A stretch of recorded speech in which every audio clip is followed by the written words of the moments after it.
नमो अनंतारं नमो सिद्धारं नमो आयुर्वाणं नमो अध्यायारं नमो लोहे सर्वसाहुरं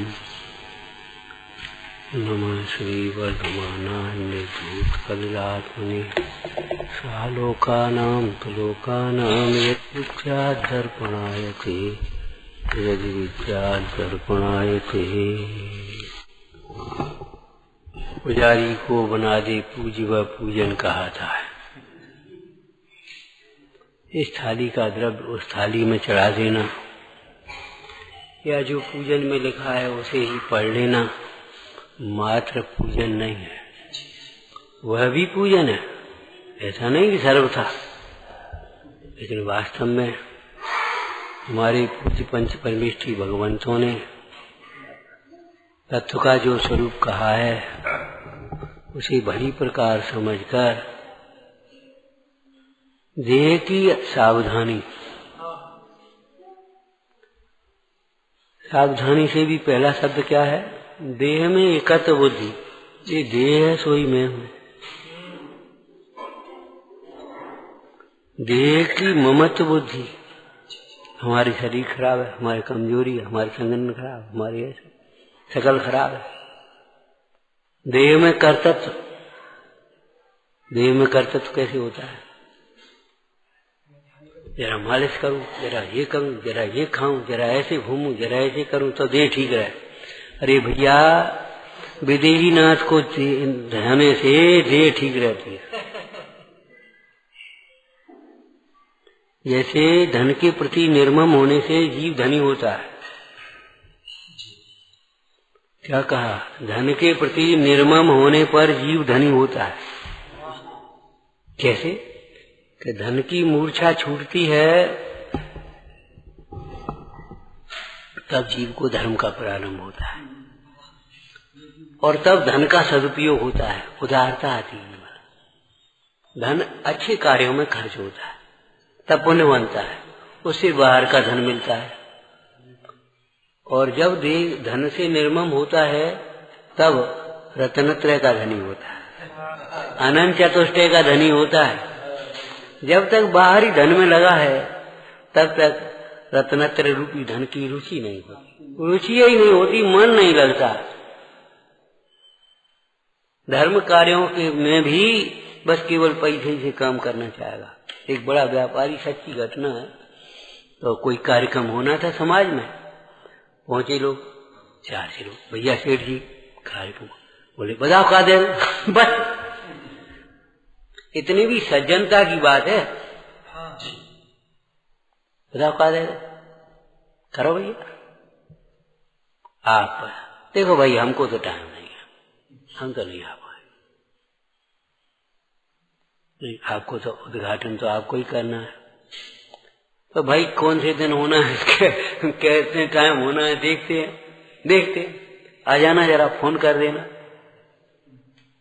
मतलब केवल ये सोचते वैसे पैसे से धर्म हो जाए। पैसा के साथ अनुमोदना भी चाहिए, सहयोग भी चाहिए, भावना भी चाहिए। श्रीपाल को कुष्ठ रोग था, वे विधान में शामिल तो नहीं हुए होंगे, पूजा नहीं की होगी उन्होंने, द्रव्य नहीं चढ़ाई होगी, फिर उनका कुष्ठ कैसे मिट गया?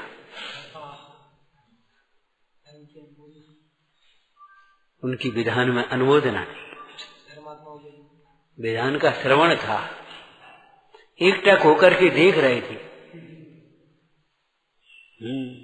एकटक होकर के देख रहे थे इन भगवान को और भगवान की पूजा को।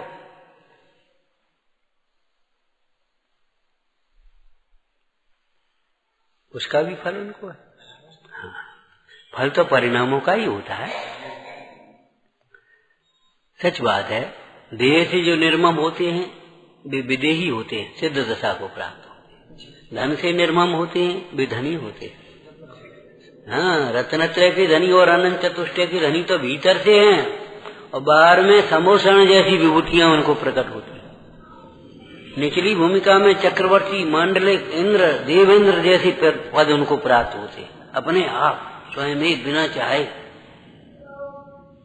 जैसे बीज बोने वाले और खेती की योग्य विधि करने वाले किसान को भूसा न चाहने पर भी होता है। भूसा न चाहने पर भी होता है, और बीज न बोने वाले को भूसा भी चाहने पर नहीं होता। अनाज और फसल तो नहीं ही होती। ऐसे पुण्यमान जीव को बाहर के वैभव भी न चाहने पर अपने आप होते हैं, और पुण्यहीन जीव को, दुर्भावना वाले जीव को बाहर के वैभव भी चाहने पर भी नहीं होते। प्रवचन सार जी में इस शुभोपयोग अशुभोपयोग की चर्चा करी। भेद क्या शुभोपयोग है कि देव साहस गुरु की श्रद्धा भक्ति में जुड़ा हुआ उपयोग, और वात्सल्य और सेवा विनय में जुड़ा हुआ उपयोग, ये शुभोपयोग है। विषयों में लगा हुआ उपयोग, और वहां तो दूसरा शब्द लिखा, दुष्चिंतन दुर्वचन को है या दो है, दोनों में से एक शब्द है। दुष्चिंतन दुर्वचन और दुष्चेष्टा, ये अशुभोपयोग की। कथाओं के वशीभूत होकर के जितना भी चिंतन करता है, जितनी भी चर्चा करता है, जितनी भी चेष्टाएं करता है, ये सब अशुभोपयोग में करेगा। शुभोपयोग तो कथाएं की मंदता हो और देवगुरु धर्म के प्रति श्रद्धा भक्ति हो, है ये शुभोपयोग। प्रवचन सार जी में ही मुनिराज को दो प्रकार के कहे, शुद्धोपयोगी है श्रवण, शुभोपयोगी भी श्रवण। शतक में लाइन थोड़ी बदल गई थी, ध्यान रखना, फिर हमने काव्य तो शायद बदल के आ गई है।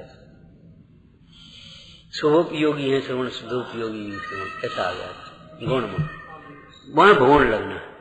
अगर पुराने एडिशन में हो तो सुधार लेना, इसलिए कह रहे। शुद्धोपयोगी है श्रवण, शुभोपयोगी भी श्रवण, लेकिन शुद्धोपयोगी निराश्रव है, शुभोपयोगी साश्रव। शुभोपयोगी जीवों को पुण्य प्रकृतियों का आश्रव होता है, बंध होता है, शुद्धोपयोगी निराश्रव होता है। टीकाकार अमृतचंद स्वामी ने नहीं जयसेन स्वामी ने बहुत सुंदर एक दृष्टांत दिया इसका। शुद्धोपयोगी श्रवण है, शुभोपयोगी भी श्रवण है, क्यों धर्मानुरागी शुद्धोपयोग के अनुरागी है ना। शुद्धोपयोग के बाह्य साधनों में अनुराग करते हैं, है ना, इसलिए वे भी श्रवण है। परंतु शुद्धोपयोगी के कोटि के नहीं है, ऐसा लिखा, उस कोटि के, उस क्वालिटी के नहीं। ठीक है, ये भी अच्छा है, लेकिन ऐसा नहीं, ये मान नहीं, ये अलग। अमृतचंद स्वामी ने ये दृष्टांत दिया, जैसे एक पर्वत पर, शिखर पर, और एक उसकी तलहटी में बात।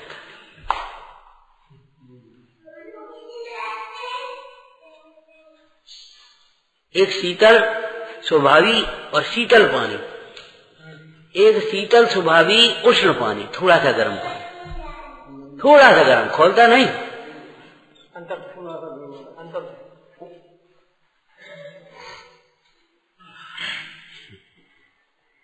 तो जयसेन स्वामी ने, क्योंकि जो भावार्थ लिखे हैं वो अधिकांश जयसेन स्वामी की टीका के लिखे हैं संस्कृत में, तो उन्होंने दृष्टांत दिया।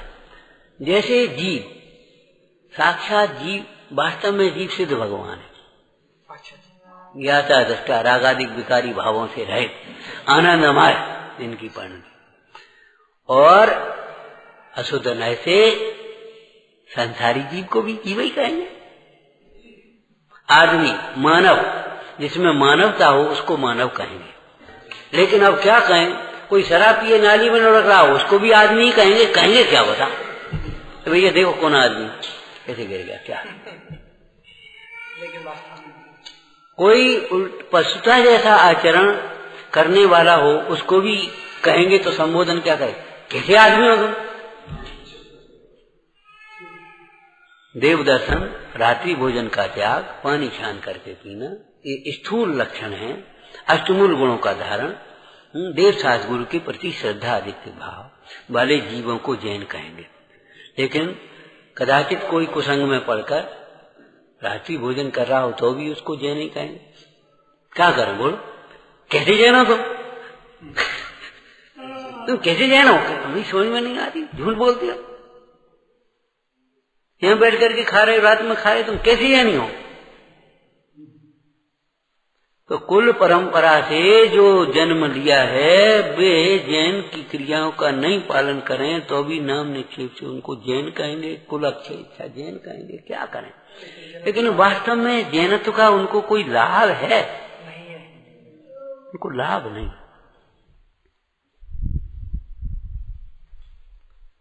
अमृतचंद स्वामी ने पुरुषार्थ सिद्धिपाय में कहा, जिनके मूल गुण नहीं है, मूल माने सम्यक दर्शन और गुण का मतलब प्रधान आचरण। सम्यक दर्शन पूर्वक देव गुरु शास्त्र की श्रद्धा पूर्वक, भले स्थूल अभी स्वानुभव नहीं है, कोई बात नहीं, लेकिन देव शास्त्र गुरु के स्वरूप को समझकर श्रद्धा की है, अथवा तो आज्ञा से ही श्रद्धा कर ली है। पुरुरवा भीम आदि कैसे गुरु की आज्ञा से नियम को पाला। बोले देखो हम गुरु की साक्षी में हमने नियम लिया, नियम तो नहीं छोड़ सकते। वो चोर कहता देखो हम झूठ तो नहीं बोल सकते, हमने चोरी की है, घोड़ा चुराया, घोड़ा वहां बांधा है, झूठ तो नहीं बोल सकते। क्यों? गुरु के वचन सानिध्य में हमने नियम लिया है, हम झूठ नहीं बोल सकते। तो ये भी श्रद्धा ही कहलाएगी। तो देवशास्त्र गुरु की श्रद्धा ये मूल का अर्थ हो गया, और गुण का मतलब प्रधान आचरण, ऐसे आचरण जो लोकनिंद न हो। तो पंचोदम्बर त्याग, मधुमास मधु आदि का त्याग, अथवा जीव दया, रात्रि भोजन त्याग, जल गालन आदि ये मूल गुण कहलाते हैं। तो मूल गुणों को धारण नहीं करे तब तक देशना फलवती नहीं होती, देशना का फल नहीं होता। देशना की पात्रता के बिना, ये पात्रता है देशना, पुरुषार्थ सिद्धिपाय में है। 8 मूल गुण नहीं है, वह भगवान की देशना का पात्र नहीं है। पात्र नहीं है माने उसको हम सुनाएंगे नहीं, ये नहीं कह रहे, लेकिन उसको ग्रहण नहीं हो पाए। फूटे तले की बाल्टी भी अगर पानी में डाल दो और मान लो थोड़ी सी डूब जाए, भारी तरी हो, उसका घेरा डूब जाए तो पानी से भरी दिखेगी, लेकिन उसकी पात्रता न होने के कारण उसमें ग्रहण कुछ नहीं होगा। पानी बरसेगा, उथली जगह में भरेगा नहीं, गहरी जगह में भर जाएगा, जहाँ गड्ढा सा होगा वहां भर जाएगा, और उथली सी जगह है वहां पानी बरसेगा, टप टप टप टप बूंद पड़ेंगी, लेकिन वह पानी भरेगा नहीं। भीतर पत्थर पर भी पानी पड़ेगा, ऐसा नहीं पड़ेगा, लेकिन वो भीतर प्रवेश नहीं पाएगा। ऐसी पात्रता के बिना हम इन मूल गुणों को एक शब्द में दूसरी भाषा में कह देते हैं, लोक निंदे कार्यों का त्याग। और जैनाचार्यों ने जगह जगह, कहीं एक जगह ऐसा भी लिखा, जुआ के त्याग को मूल गुण का।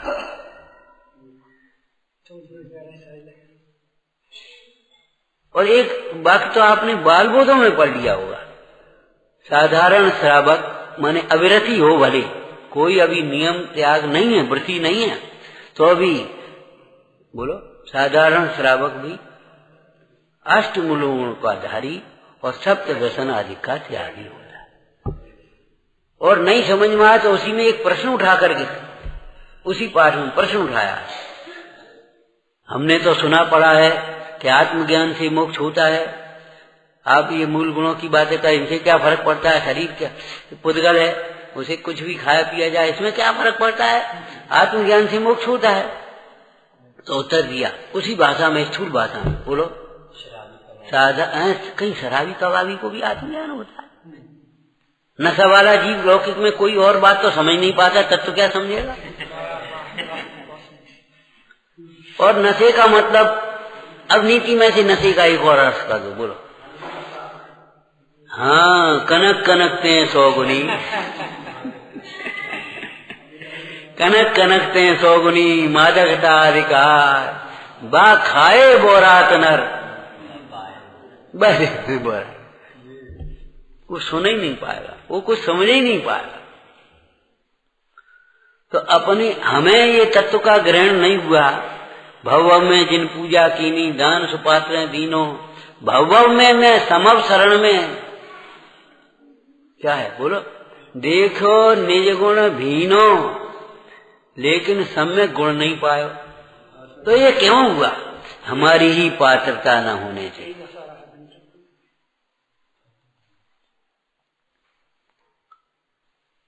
तो शास्त्र में एक दृष्टांत तीसरा दिया कि देखो, जो परमाणु मात्र का स्वामित्व छोड़ता है वह 3 लोक का स्वामी होता है।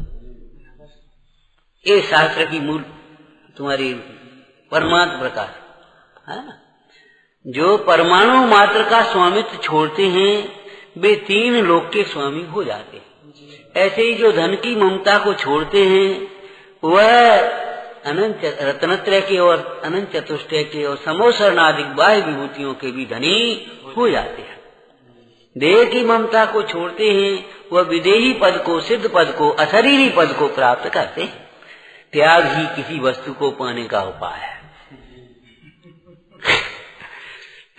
अब और सुन लो ये, माने देखो व्यवहार ना है हमारा, जैन दर्शन का व्यवहार नहीं। त्यागे से मांगे, मांगे से भागे और त्यागे से आगे। जो मान छोड़ता है उसको मान मिलता है, जो भोग छोड़ता है उसको भोग मिलते हैं। यहाँ भोग छोड़े तपस्या करी स्वर्ग में कैसे कैसे हजारों देवांगना रत्नों के विमान, यहाँ जरा सी जो बढ़िया छोड़ी।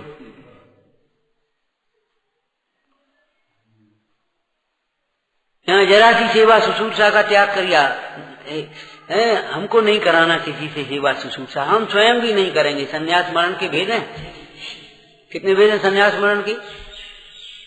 भक्त प्रत्याख्यान, इंगनी मरण, प्रायोपयोग, प्रायोग गमन है ना। एक संन्यास ऐसा है कि आहार पानी आदि का त्याग किया, लेकिन दूसरे भी वैयावर्ती कर रहे हैं और अपन भी करा रहे हैं। एक ऐसा है कि दूसरे से नहीं कराएंगे, जरूरत पड़ेगी तो हम ही ऐसे कर लेंगे, ऐसे हाथ पे दिया हमने। और एक ऐसी है कि ना दूसरे से कराएंगे ना हम हाथ पे नहीं लगाएंगे। हजारों देव उनकी जाकर के सेवा कर रहे हो। स्वर्ग में जाकर के देव हुआ, हजारों देव सेवा करते। त्यागे से आगे, मांगे से भागे। और ग्रंथकारों ने लौकिक जीवों को लौकिक दृष्टांत दे दिया। छाया के पीछे भागोगे, छाया भक्ति चली जाएगी और तुमने खड़े हो जाओ। इसी प्रकार प्रतिकूलताओं का, भयों से जितने भयभीत रहोगे उतने ही भय सामने खड़े होंगे। एक दृष्टांत दिया, कौन वो तुम्हारा महापुरुष था लौकिक में, कहीं गया तो बंदर पीछे पड़ गए, सुना पड़ा हो, बंदर पीछे पड़ गए। अबे भागा बंदर, पीछे भागा। तो वहां का निवासी था, उसने कहा खड़े हो जाओ महाराज, खड़े हो जाओ। जब भी खड़े हो गए ऐसे, बंदर हो करते रहे और पीछे लौट गए। विपत्तियों में तुम खड़े तो हो रहे हो श्रद्धा के बल पर, अपनी श्रद्धा के बल पर प्रतिकूलताओं में खड़े रह जाओ, घबराओ मत, आकुल व्याकुल मत हो। अपने आप भी सब कर्मों का उपशमन होता है। ज्ञान योग में लिखा, प्रतिकूलताओं को समता से सहन करने पर बहुत निर्जरा होती है। समझ में आया? प्रतिकूलताओं में को समता से सहन करने पर बहुत निर्जरा होती है। ऐसी निर्जरा सहन शक्ति न हो, मन में दुखी होते रहें और बहुत से बाय तब भी करें अनशन आदि, तो भी ऐसी निर्जरा नहीं होती। मालूम है इस निर्जरा का नाम क्या है? अकाम निर्जरा। इसलिए सहन तो करना ही है, क्षमता से ही सहन कर लो। सहन तो करना ही पड़ेगी, बिना सहन किए तो नहीं छूटेगी। बिना दिए नहीं छूटे, ले सकता हूं उधार, ये बनिए की उधारी थोड़ी जाओ ना दे रहे, ये गवर्नमेंट की उधारी थोड़ी है, चुनाव में माफ हो जाएगी। ये तो कर्म की उधारी है भैया। कर्म का फल उधार और पुण्य का धर्म का फल नगद। समझ में आया? आज जिन परिणामों से कर्म बंधा उनका उदय आएगा तब मिलेगा उसका फल, और आज जो परिणाम हुए हैं अभिहाल शांति मिलेगी। तो देह की कर्तृत्व बुद्धि, भोक्तृत्व बुद्धि ये तो बहुत दूर करने वाली है हमें। कैसे? अरे मोक्ष की बात है, हम बाद में करेंगे, पहले सुख शांति। जिसको देह में आ सकती है, परिग्रह में आ सकती है, भोगों में आ सकती है, उसका चित्त निरंतर अशांत रहता है। चित्त में अशांति है ही या बात की, और काव की है ही नहीं। अशांत पानी में भी जो उष्णता है वह अग्नि की है, पानी की नहीं है। ऐसे हमारे चित्त में अशांति है, वह सब परके और लक्ष्य से होने वाली है। पर देह की मूर्छा, परिग्रह की आसक्ति, मैं भोगों में लोलुपता, यही हमारी अशांतता का कारण है। नहीं तो आप निरीक्षण करके देख लेना, जब आपके चित्त में इन सब तीन में से एक होगा, आपका चित्त अशांत हो जाएगा। और जब वे तीनों को आप तत्वज्ञान से समाधान कर लेंगे, चित्त शांत हो जाएगा। इसलिए प्रवचन सार ग्रंथ में कहा कि साधक जीव को आगम चक्षु होना चाहिए, माने इन आंखों से नहीं, आगम रूपी चक्षु से देखना चाहिए। आगम क्या कह रहा है, इसका फल, आगम इसका कारण क्या कह रहा है बताओ। हमें इतनी मेहनत करके हमें कोई श्रेय नहीं देता, तो आगम क्या कह रहा है, तुमने किसी को श्रेय नहीं दिया होगा। हमें कोई समझता नहीं है, पूछता नहीं है कि तुमने किसी को नहीं समझा होगा, जरा सा अभिमान में हो गया होगा तुम्हारे, तुमने किसी को नहीं समझा होगा, इसलिए आज तुमको नहीं। आगम ये कह रहा है तुम्हारे ही परिणाम का फल है, इसमें पर का दोष नहीं है। अब तुम्हें ये दिख रहा है जी, बता जी इसके कारण, तो ये वृत्ति तुम्हारी कथाओं को बढ़ाएगी और आगम चक्षु तुम्हारे कथाओं को मिटाएगी। तो क्या कहते हैं, जो देह में सावधान है वह संसार को बढ़ाता है, दुख को ही बढ़ाता है, वो बंध को बढ़ाता है।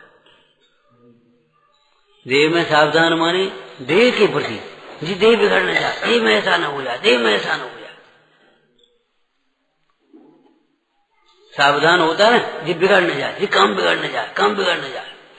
तो ऐसे देह में सावधान माने देह बिगड़ न जाए, देह खराब न हो जाए, जरा मट्टी ना आ जाए, ऐसी बीमार लगनी, गंध ना, दुर्गंध ना आ जाए, जरा ऐसे रख लिया, इधर धूल बहुत है, इधर चलो, इधर से चलो। मैंने कितनी देह के प्रति कितनी देह बिगड़ न जाए, ये नहीं खाओ, ये खाओ, ये नहीं खाओ, ये नहीं खाओ, ये अच्छा, ये बुरा, देह के प्रति। जो देह में सावधान है वह बंध को, संसार को, दुख को ही बढ़ाता है। स्वरूप में सावधान है, आत्महित में सावधान है, वे मुक्त मार्ग की ओर बढ़ते हैं। ऐसा जानकर हे भाई, देह की सावधानी छोड़ो, देह की चिंता छोड़ो और आत्महित की चिंता करो। आगे कहते हैं, जो जिनवाणी का श्रवण नहीं करता वह देह में सावधान रहता है। देह का सावधान का मतलब देह आज संयोगों की संभाल में सावधान है। देह आज संयोगों की संभाल में सावधान है। धन की संभाल में कैसा सावधान है, तिजोरी में रखो, कोई ले न जाए, इसकी ऐसी सुरक्षा करो, वो ऐसी घंटी लगवा लो, वो तुम्हारे कैमरे लगवा लो, आजकल की भाषा बोल रहे तो ये भला ना कर लो। अरे उस समय तुम्हारा उदय हुआ, कैमरा खराब हो जाए, डबल मोबाइल कहो तो डबल खराब हो जाएंगे, कैसी दम नहीं है। बिल्कुल पाप के उदय में बाहर के साधन एक भी काम में नहीं आएंगे। संचितो भी विनश्यति, पुण्य के उदय में अपने पास नहीं है तो भी मिल जाएगी, आकर के कोई दूसरा ले आएगा। और पाप के उदय में अपने पास की चीज काम में नहीं आएगी। कर का धरा न पाइए, जो कर दिया न हो।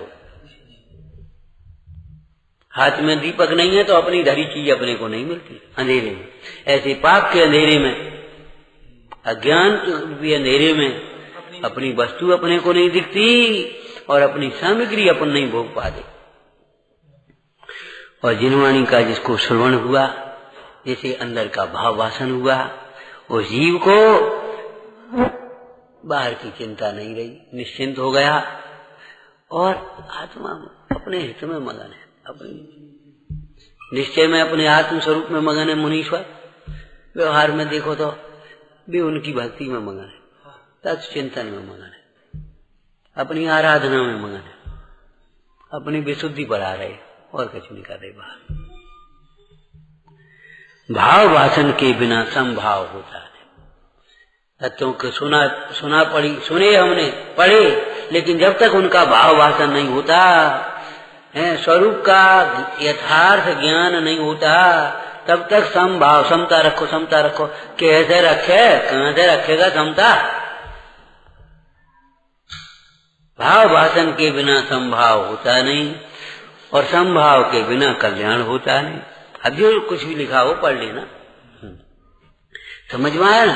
संभाव के बिना कल्याण नहीं होता, शांति, सुख शांति नहीं मिलती। इसलिए तत्वों का सुनना पढ़ना ही पर्याप्त नहीं है, उसके अंतर में खूब विचार करके भाव वासन करना चाहिए। स्वयं से उद्घाटित सत्य ही,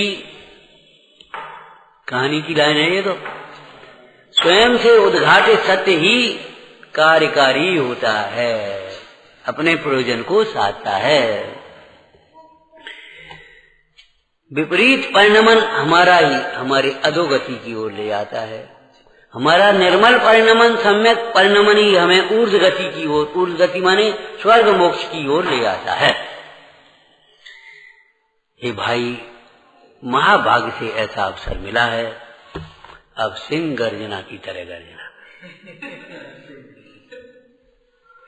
हमारे संस्कृत के छंदों में एक छंद है, शार्दूल विकृत। हो मालूम है, चाहे कहीं चाहे किसी छंद का प्रयोग नहीं होता, बीरस मल्हार में नहीं लिखा जाता। शार्दूल विकृत सिंह, जहाँ गर्जना करनी पड़ती है। एक नियत से शोध नयतो व्याप्तोर्यदात्मन पूर्ण ज्ञान घन दर्शन मह अंतरेभ्य पृथक सम्यक दर्शन में तमेव नियमा आत्मा चतावानयम् तन्मुक्त्वा नवतत्व महात्मायमेको सुन।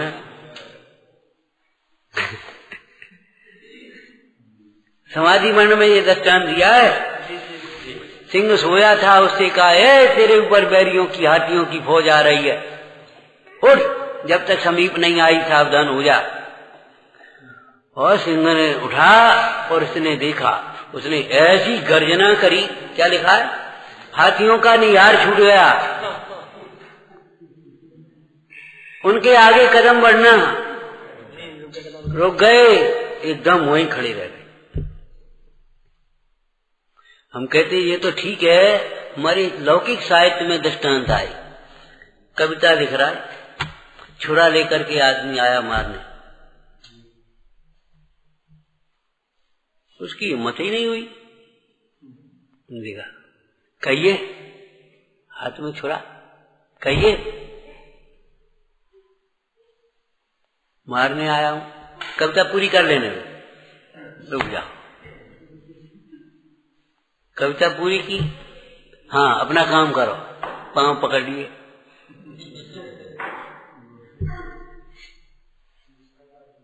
मनोबल बहुत बड़ी चीज होती है, और मनोबल बिना तत्व ज्ञान के, भाव वासन के नहीं होता।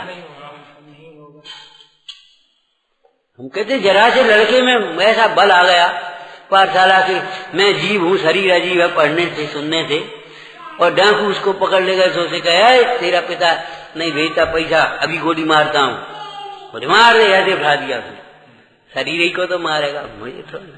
डाकू सेम गया, गोद में उठा दिया और बोला धिक्कार है हमें।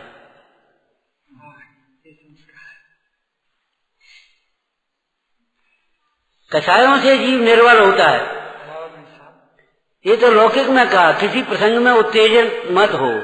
उत्तेजना अपने को कमजोर करती है, क्रोध अपने को कमजोर करता है, ये कसाएं अपने को कमजोर करती हैं और ज्ञान से बलवान होता है। बुद्धि का, ज्ञान का बल होता है, ऐसा बल होता है वो समस्त प्रतिकूलताओं को एक सहज रूप से सहन कर लेता है। तो भाई भगवंतों की इस दिव्य देशना को सुनकर, दिव्य रूप को देख करके, दिव्य देशना को सुनकर भावासन करो और एक गर्जना करो, मैं एक गायक, मैं तो अनादि अनंत, किसी जिसे मौत है उसको है, मुझको क्या, मुझे तो नहीं फिर भाई मुझको क्या। कौन मरेगा? पकीपन हो गए, बुढ़ापा आ गया। किसका? किसका बुढ़ापा? क्या कहते हो? जिसका बुढ़ापा है उसका है, मुझे बुढ़ापा नहीं आया। दयानंदी शोध स्वरूपी अविनाशी